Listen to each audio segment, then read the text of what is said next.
Protesters have gathered en masse in Seoul for the second night as the chaos from South Korea's short-lived martial law decree continues.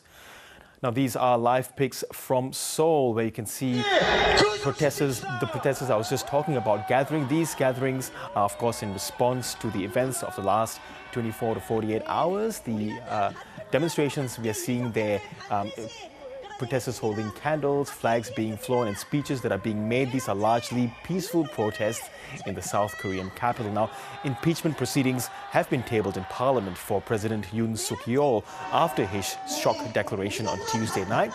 But now his ruling People Power Party says it will oppose the motion. And let's go back to Seoul now, where a mass demonstration is taking place in the South Korean capital in the aftermath of the martial law being declared by the president. Now, East Asia correspondent Kathleen Calderwood is there and joins us now. Kathleen, what's the mood like on the streets of Seoul? You are at the protest site over the moves to impeach President Yoon well in motion. Well, this is the third night in a row that South Koreans have come out to protest about the President Yoon Suk Yeol's actions. Now, of course, on Tuesday night, he made this bizarre decision to call martial law, and within 6 hours, he had lifted it after the Parliament voted against it. Now, you can see behind me that there are hundreds, if not maybe 1,000, 2,000 people who've been here tonight for a couple of hours now. They're singing songs, they're chanting war cries saying impeach Yoon Suk Yeol. So it is a really intense atmosphere at the moment. People feel very strongly, and strangely it really feels like the president has gone to ground. It was expected that he would probably address the nation today, but we had no such address, and really everyone's just waiting to hear from him so he can explain himself. And Kathleen, what do we make of what's happening there? I mean, there are calls for the president to step down. Now, the defense minister has resigned. What was the defense minister's involvement in all of this? So the defence minister has stepped down. He announced his resignation last night. It was accepted by the president this morning. Now, he says that he took full responsibility for the events of the last couple of days. He said that the soldiers were acting under his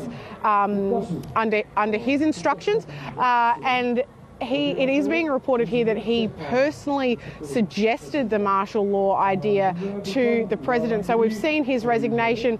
Perhaps people high up in the party are advising the president feel that if he can weather this storm, and the blame sort of being worn by his defence minister, things might turn out. It is remarkable that he hasn't resigned yet.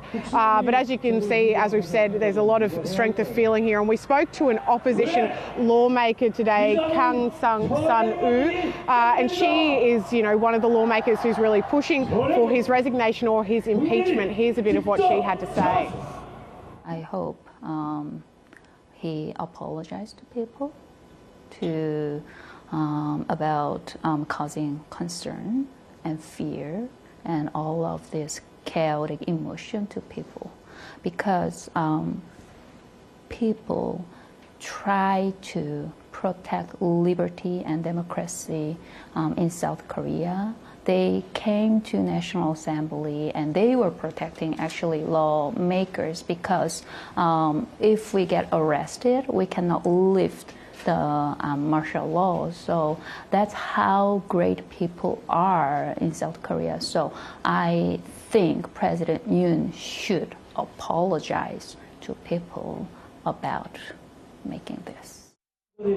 Yes, Kathleen, no apologies, because you mentioned earlier that the President Yoon Suk Yeol has gone to ground. But as what we can see behind you there, these big protests, are we expecting more of such demonstrations in the coming days heading into the weekend?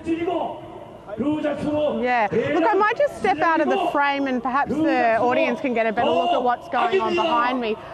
This is a relatively small protest by the scale of what we're expecting on the weekend. The South Koreans obviously are very good at organising. There have been significant protests here now for some weeks, some months actually, because Yoon Suk Yeol is not just unpopular because of what's happened in the last few days. He's been deeply unpopular for some time for a number of reasons. His wife is wrapped up in a couple of scandals.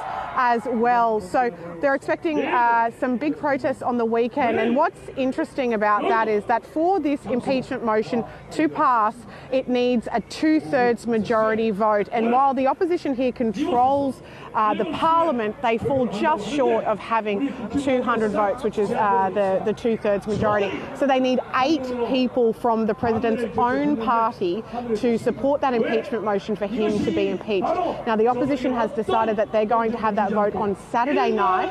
So look, it certainly seems to me that they're waiting, they're letting the public show their discontent with what the president has done. They're showing the members of his party who officially are stating that they're going to oppose this motion. They're letting those members have a couple of days really to stew on this, to see the strength of feeling here, in the hope that a few individual MPs might sway and decide to break with the party and vote for the president's impeachment. And the one other interesting thing that's happened today is 5 MPs from the president's party have come out with an idea to shorten the presidential terms here in South Korea. So basically the idea would be to hasten Yoon Suk Yeol's departure from politics without having to have him resign or be impeached. Now, those 5 people, that seems like quite a pie in the sky kind of idea, but those 5 people have said that they are still reserving their judgment on exactly, or they've declined to say exactly how they're going to vote on Saturday. So the idea that they're suggesting a way to have his term shortened would suggest that perhaps at least 5 people are open to changing their vote, and that means only another 3 have to be swayed for that impeachment vote to pass on Saturday night. Okay, outstanding reporting, Kathleen Calderwood in Seoul. Thanks very much.